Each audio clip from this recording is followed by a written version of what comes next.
भगवद गीता से जीवन का 42वां पाठ। इंद्रिय नियंत्रण का अंतिम निष्कर्ष क्या है।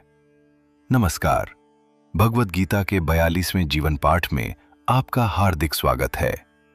पिछले पाठ में हमने जाना कि जब मन अनियंत्रित इंद्रियों के पीछे चल पड़ता है तो बुद्धि भी दिशा खो देती है। जैसे तेज हवा पानी में चलती नाव को बहा ले जाती है, वैसे ही इंद्रियों के पीछे भागता मन मनुष्य की स्थिर बुद्धि को भटका देता है। आज भगवान श्री कृष्ण इसी शिक्षा का अंतिम निष्कर्ष बताते हैं। आज का श्लोक है, तस्माद्यस्य महाबाहो निगृहीतानि सर्वशः इंद्रियाणि इंद्रियार्थेभ्यस्तस्य प्रज्ञा प्रतिष्ठिता। अध्याय 2, श्लोक 68।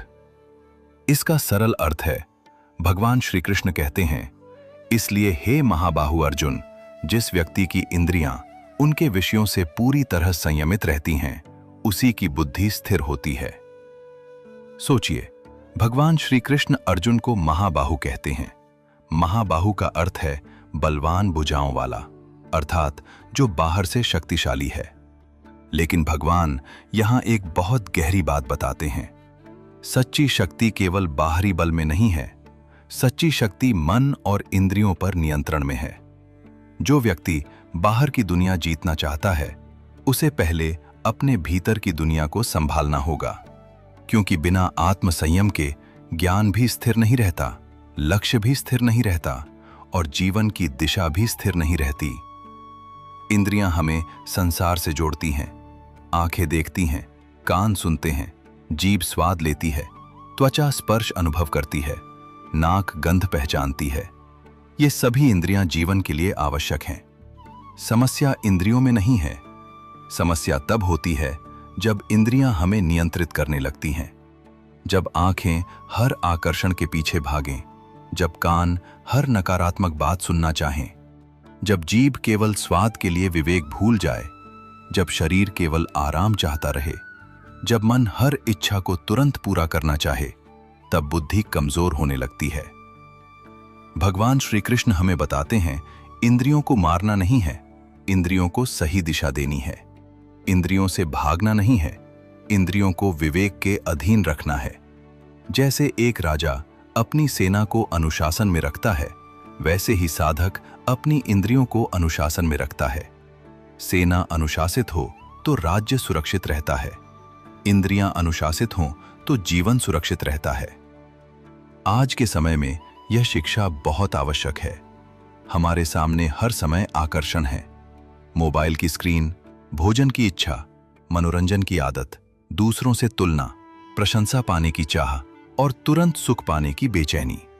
यदि मन हर आकर्षण को अनुमति दे देगा तो जीवन बिखर जाएगा। लेकिन यदि बुद्धि कहे, यह मेरे लिए उचित नहीं है, यह मेरे लक्ष्य के विरुद्ध है, यह मेरी शांति छीन लेगा, तो मन धीरे धीरे मजबूत होगा। आत्मसंयम का अर्थ ये नहीं है कि जीवन में आनंद न हो।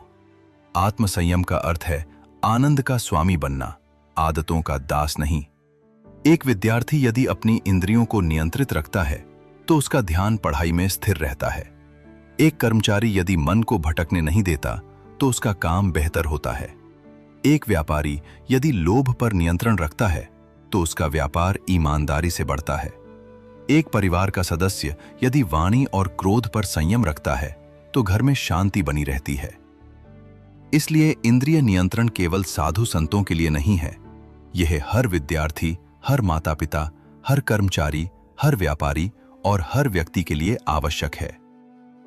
आज एक छोटा सा अभ्यास कीजिए।